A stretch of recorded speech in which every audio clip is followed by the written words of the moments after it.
Desapegarse sin anestesia, Walter Rizzo. Lección 4. No hay apego sin temor a perderlo. El miedo llamó a la puerta, la confianza abrió y afuera no había nadie. Proverbio chino.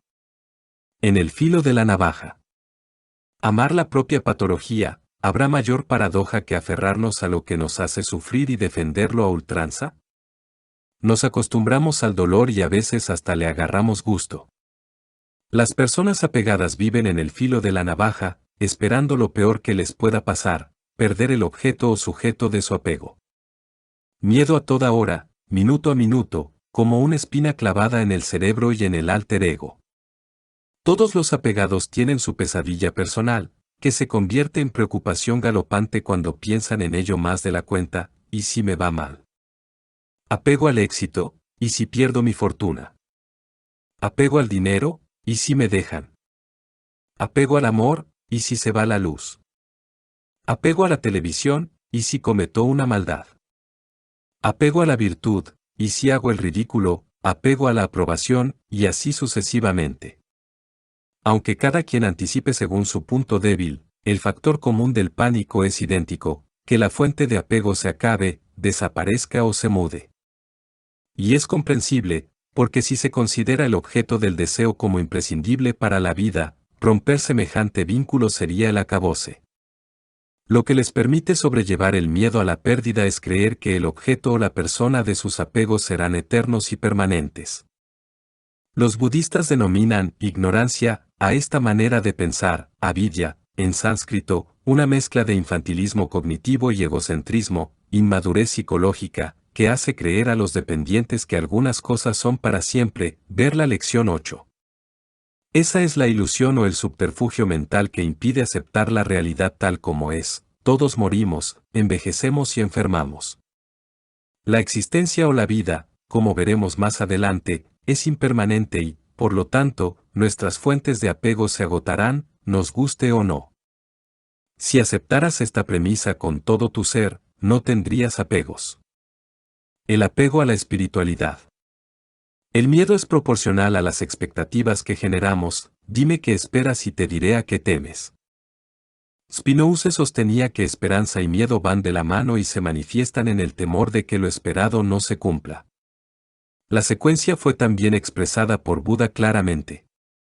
Del apego emerge la tristeza y de la atracción emerge el miedo.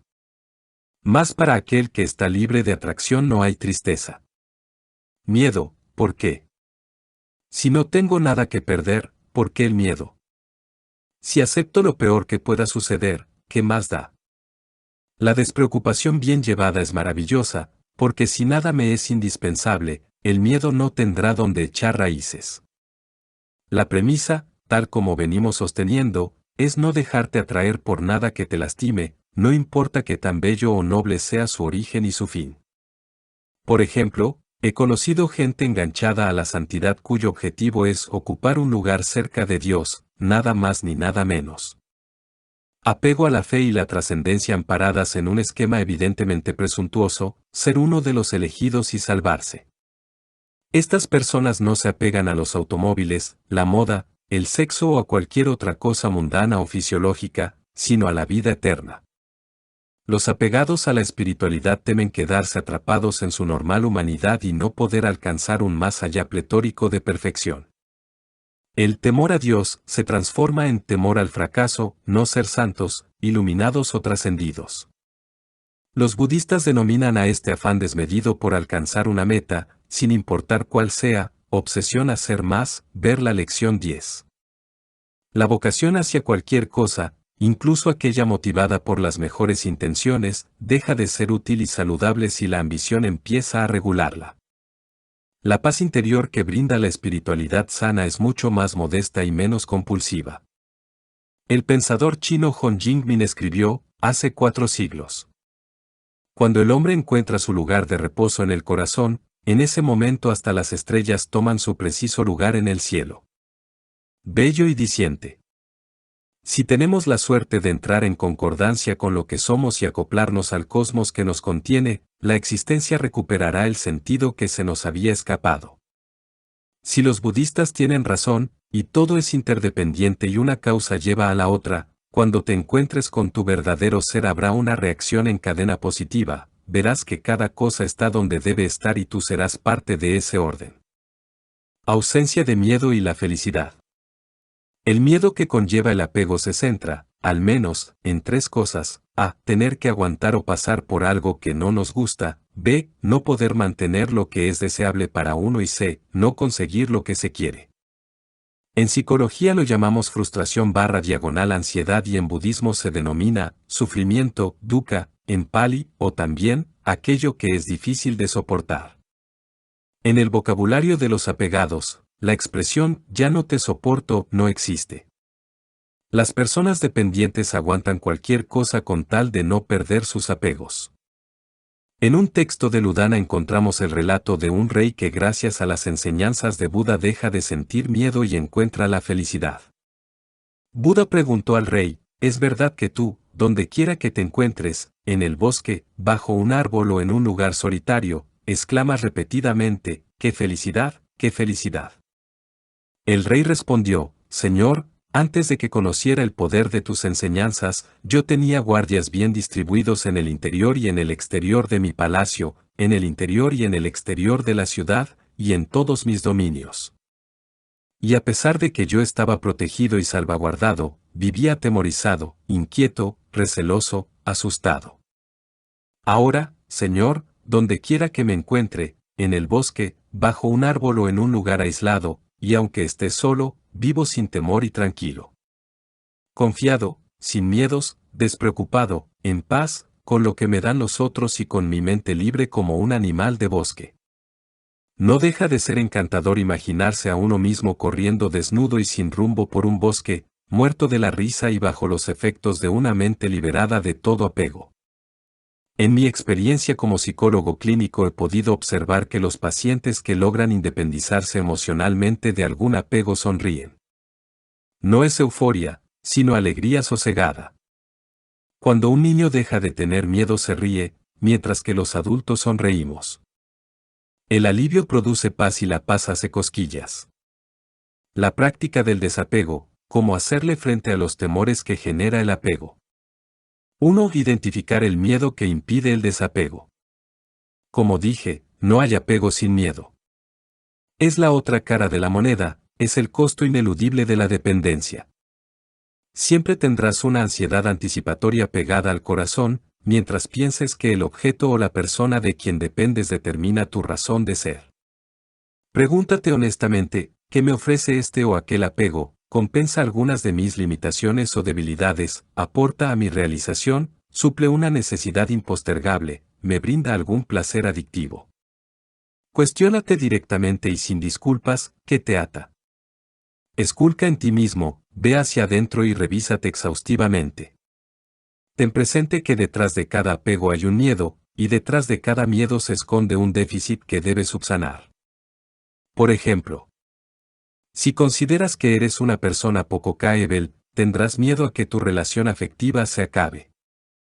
Tu mente estará impregnada de un pensamiento catastrófico que no te dejará vivir en paz: nadie me amará jamás. Si estás convencido de que vales por lo que tienes y no por lo que eres, la sola idea de perder tus bienes resultará aterradora para tu autoestima: seré un miserable. Si piensas que no eres capaz de dirigir tu propia vida, te apegarás a los modelos de seguridad/autoridad por miedo a la soledad y al abandono: necesito a alguien más fuerte que yo para poder sobrevivir. Trata de descubrir la secuencia, déficit, miedo, apego, y allí encontrarás la estructura que define tu dependencia.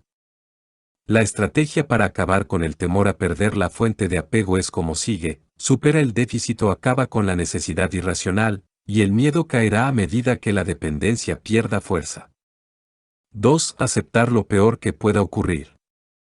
Soltarse y dejarse ir. Matar toda esperanza, toda aspiración que te relacione con el apego, así sea por algunos minutos, como cuando meditamos o nos da un ataque pasajero de valentía. Para aceptar lo peor que pueda ocurrir hay que ir mentalmente hasta el final de la cadena de acontecimientos temidos. Imagínate lo que más temes, fantasea con ello, manténlo en tu mente. No lo evites. Piensa a propósito en la catástrofe, que sería perder ese algo o esa persona que te resulta imprescindible. Quédate ahí, no dejes ir la imagen, trata de retenerla hasta que sientas una pizca de resignación de la buena o te habitúes a la imagen. Juega a que no te importe en lo absoluto, a no desear, a no querer, a no esperar nada de ese apego en particular.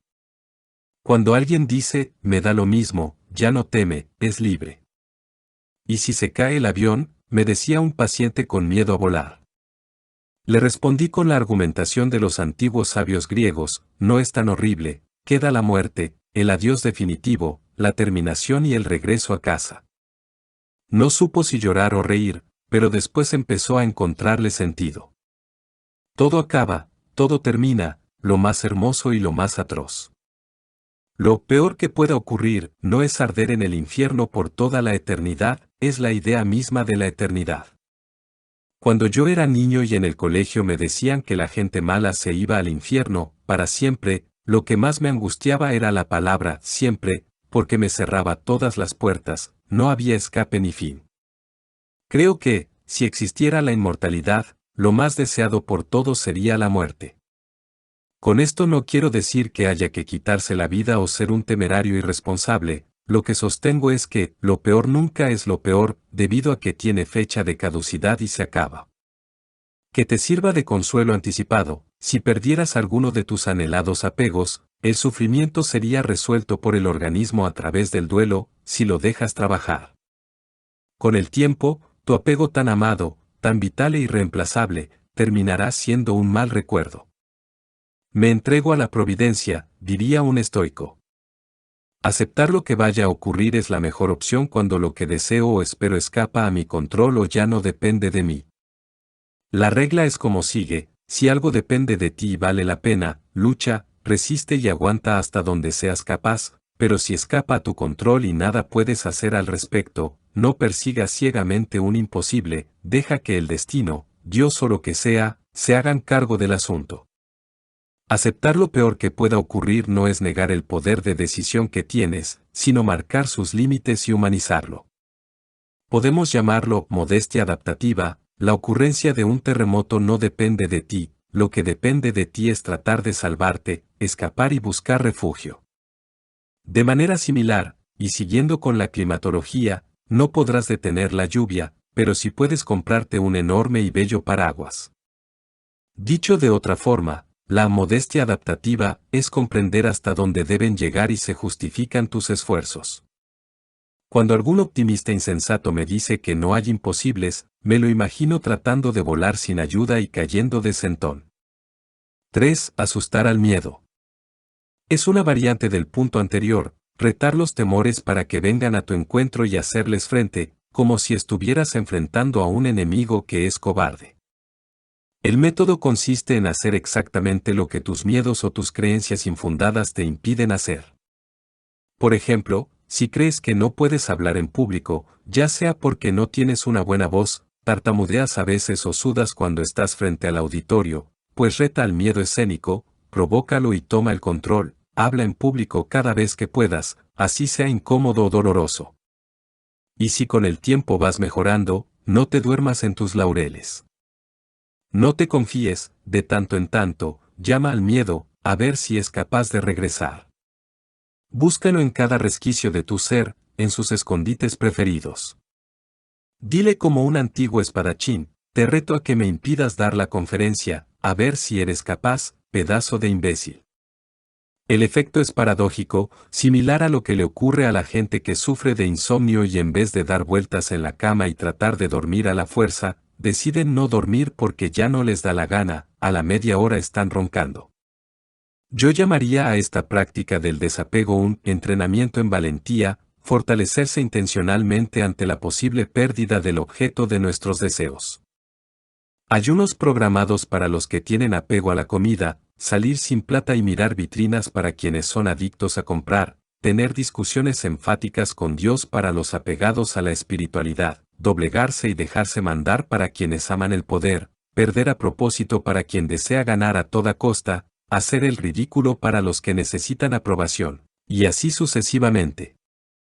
Exponerse e inocularse el estrés que genera el apego para crear defensas. Una mujer que temía a los fantasmas y dormía con las luces prendidas, aplicó el método y decidió asustar a los fantasmas. Nunca había visto uno, pero se los imaginaba como en las viejas películas de terror de Bela Lugosi, arrastrando cadenas, vestidos con mantos blancos y de rostro pálido. El primer paso fue disfrazarse ella misma de fantasma. Su esposo e hijos colaboraron activamente, talco en la cara, una túnica blanca, música tenebrosa y unas cadenas atadas al tobillo.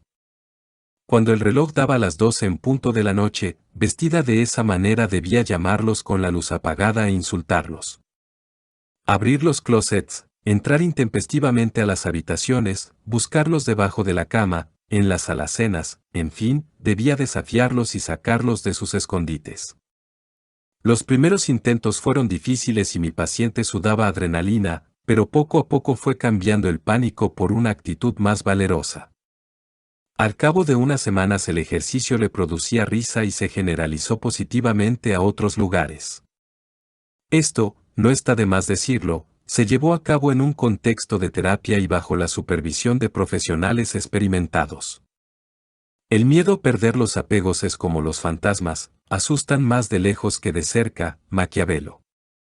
Cuando no te inclinas ante ellos van perdiendo su poder intimidatorio. Las palabras mágicas, las que surgen del desapego, son, ya no temo perderte, me da lo mismo que te acabes o te vayas. 4. Tener confianza en uno mismo. En cierto sentido, somos lo que nos decimos. Si piensas que eres inútil o incapaz, te sentirás mal respecto a tus posibilidades y las cosas no funcionarán bien. Pero si logras hacer a un lado los pensamientos derrotistas y fatalistas que caracterizan a la gente miedosa, podrás persistir en tus metas y no desertar. No hablo de autoengaño o de una forma amañada de autosuficiencia, sino de realismo convincente. Si te dices todo el día que fracasarás, el miedo a fallar bajará tu rendimiento, no obtendrás buenos resultados y harás que se cumplan tus profecías negativas. Tú creas los monstruos y dejas que te devoren. Quien vive temeroso no será nunca libre, decía Horacio. El miedo te limita, te encierra, te esclaviza. Cuando algún paciente me pregunta en relación con su trastorno, ¿voy a curarme?, yo suelo responder, vamos a dar la pelea. Y uno de los principales requisitos para luchar es no sabotearse a uno mismo utilizando autoverbalizaciones destructivas. Si posees las habilidades o competencias para afrontar los miedos, hazlo de una vez, y si no las tienes, apréndelas, róbalas o tómalas prestadas, pero no te quedes de brazos cruzados. La próxima parte. Desapegarse sin anestesia, Walter Rizzo. Lección 5. Si te apegas, ya no sabrás quién eres. Audio Gala YT. Suscríbete al canal, dale like y comenta. Muchas gracias.